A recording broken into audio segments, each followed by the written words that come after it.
Los saludos, seguimos con los videos enfocados en lógica de programación. Anteriormente hablamos sobre en qué consistían los ciclos y dijimos que habían dos tipos de ciclos. Vamos a comenzar con el primer tipo de ciclo, que es los ciclos condicionados al inicio. Las estructuras de repetición condicionales al inicio tienen la particularidad de preguntar si cumple con cierta condición antes de entrar al ciclo. O sea, le va a preguntar, si yo quiero recorrer los números del 1 al 1000, le va a preguntar, ¿usted es menor de 1000? ¿Usted es menor de 1000? En cada iteración le va a preguntar, ¿usted es menor de 1000? Para determinar si estoy recorriendo los números del 1 al 1000. Cuando ya pregunte, ¿usted es menor de 1000? Y no lo sea, pues hasta ahí va a llegar el ciclo. Estas estructuras de repetición se dividen entonces, para los ciclos condicionados al inicio, se puede tener estructura de repetición que se llama para hasta, el ciclo para y el ciclo mientras.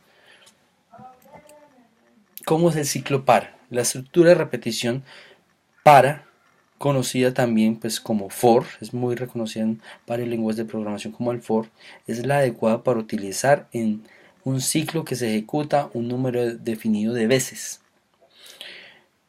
Este tipo de estructura está presente en todos los lenguajes de programación orientados a objetos y estructurados. Entonces, digamos que es un ciclo muy importante. Aquí en pseudocódigo nosotros podemos notar que el ciclo para pues maneja la palabra para y está basado en un entero i llamado acá i, clásicamente se llama i, es un entero llamado i que inicia en 0 y dice que hasta 5, o sea que se va a recorrer los números de 0 hasta 5 e incrementa 1. Entonces incrementa de 0, 1, 2, 3.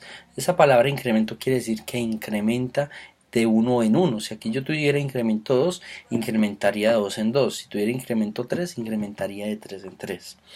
Acá adentro pues se mete todo lo que nosotros queramos manejar, lo que queramos que se repita, y pues aquí afuera ya sería las sentencias que nosotros queremos manejar para ya complementar el resultado de ejecutar este ciclo. En cuanto a un diagrama de flujo, pues lo mismo, declaramos un entero, decimos si i es menor a 5, si i es menor a 5, aquí miren que estamos haciendo una pregunta muy similar a como se hacía con condicionales. Si i es menor a 5, entonces digamos sí, es menor a 5, entonces se ejecuta una sentencia y se dice i es igual a i más 1, y incrementa otra vez, y entonces pregunto otra vez. Miren que aquí se está armando el ciclo. De decir que no, entonces pues se va por acá y se va. Entonces se termina el ciclo. Miren las estructuras que realmente pues muestran una diferencia amplia con respecto al para. Un ejemplo para eso. Entonces programa un algoritmo que sume los números del 1 al 1000. Entonces, ¿qué pasaría si nosotros queremos sumar los números del 1 al 1000? El código, pues podríamos crear una fórmula, sería una solución mucho más elevada, o podríamos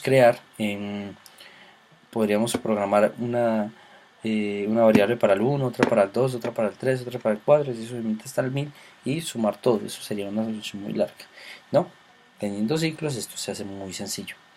Entonces, suma de los primeros números, así llamamos al algoritmo. Entonces tenemos un entero acá que me va a almacenar el valor de esa suma.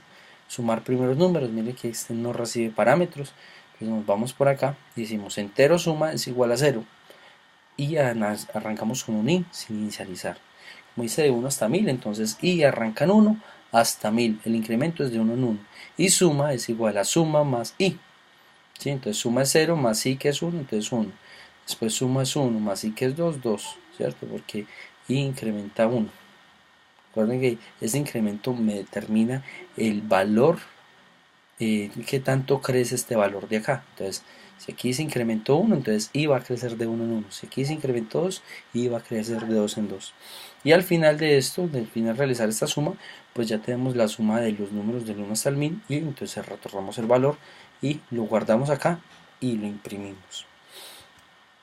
Con diagrama de flujo, el diagrama de flujo sería lo mismo, es un entero, aquí llamamos la subrutina, aquí tenemos una función que no recibe parámetros, lo mismo, un entero suma igual a 0 y igual a 1 y es menor a 1000, entonces sí es menor a 1000, entonces suma más suma igual a 1, ahí y igual a i más 1, y así sucesivamente hasta que i más 1 sea mayor a 1000. Cuando sea mayor a 1000, pues entonces devuelve el valor en que está la suma actualmente y termina la función. Al terminar la función, pues me devuelve aquel resultado de suma y pues se le imprime al usuario. Un ejercicio interesante que habría aquí sería programe un algoritmo que sume los números pares del 1 al 700. Entonces ahorita ya no son de 1 en 1, sino los números pares. Sería un ejercicio interesante para hacer con el ciclo para. El otro ciclo del que habíamos hablado condicionado al inicio es el ciclo mientras. Entonces la estructura de repetición mientras, conocida comúnmente como while, en muchos lenguajes de programación se usa como while, es la estructura adecuada para utilizar en un ciclo cuando no se sabe el número de veces que este se va a repetir. Entonces miremos la estructura. Esta estructura ya es mucho más parecida a la del diagrama de flujo. Entonces decimos entero y entonces i menor o igual a 5. Este entero i pues siempre vamos a necesitar declararlo. Siempre vamos a necesitar decir en qué inicia. Pero aquí necesitamos la inicialización tal cual como está acá. Entero i igual a 0. Entonces mientras que i sea menor a 5, entonces hago todo esto.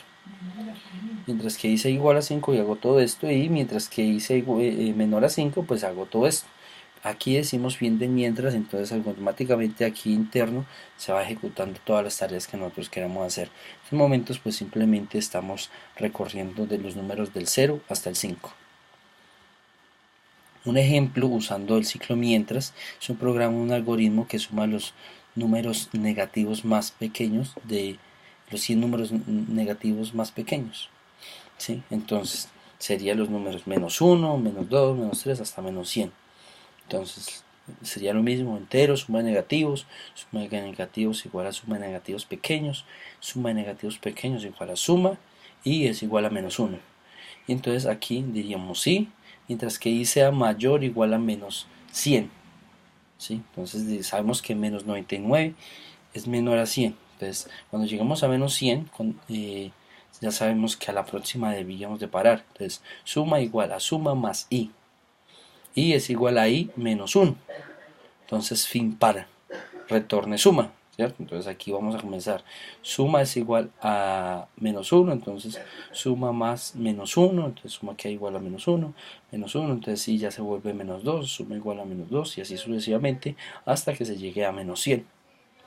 Entonces esta sería la estructura usando pseudocódigo para el ciclo mientras y usamos diagramas de flujo. Entonces se tendría que la suma de los negativos sería suma de negativos, se declara acá, suma de negativos igual a suma de negativos pequeños y suma de negativos pequeños. Entonces declararíamos acá la variable que me guarda la suma y arrancaríamos en i menos 1. Y lo mismo, entonces i menor o igual a menos 100. Si es menor o igual a 100, entonces si es mayor o igual a menos 100, entonces decimos que sí, que suma más i y igual a i menos 1. Y se repite hasta que sea 101. ¿Sí? Y después aquí nos daría el resultado. Entonces esa sería la estructura del ciclo mientras. Como ejercicio interesante, entonces tenemos que programe un algoritmo que dado un número entero devuelva su factorial. Esto se puede hacer con sencillez usando ciclos. El ciclo que se quiere en este caso sería el ciclo mientras y resuelve el problema usando el ciclo mientras. Para este tipo de problemas es interesante usar pruebas de escritorio, que más adelante las vamos a usar, pero pues por ahora vamos a ver ahí y en el siguiente video vamos a poder hacer un repasito de pruebas de escritorio usando ciclos.